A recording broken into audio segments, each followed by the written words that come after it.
திருச்சி அருகே பட்டாக்கத்தி மற்றும் நாட்டு வெடிகுண்டு வைத்திருந்த இளைஞர் வீடியோ வெளியான நிலையில் அந்த இளைஞரை போலீசார் கைது செய்தனர்.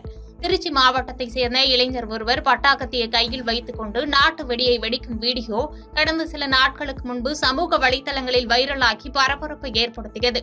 இந்த வீடியோ குறித்து போலீசார் விசாரணையை தொடங்கிய நிலையில் அந்த இளைஞர் திருச்சி மாவட்டம் பெட்டவாய்த்தலையைச் சேர்ந்த மன்னாரி என்கிற மணிகண்டன் என்பதும் அவர் மீது ஏற்கனவே பல்வேறு குற்ற வழக்குகள் நிலுவையில் இருப்பதும் தெரியவந்தது.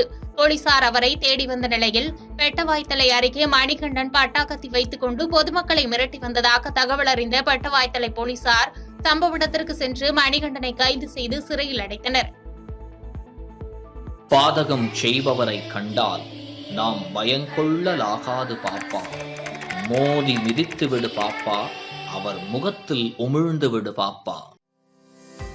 அண்மை செய்திகளை உடனுக்குடன் தெரிந்து கொள்ள இணைந்திருங்கள் இயம்நாடு தொலைக்காட்சியுடன்.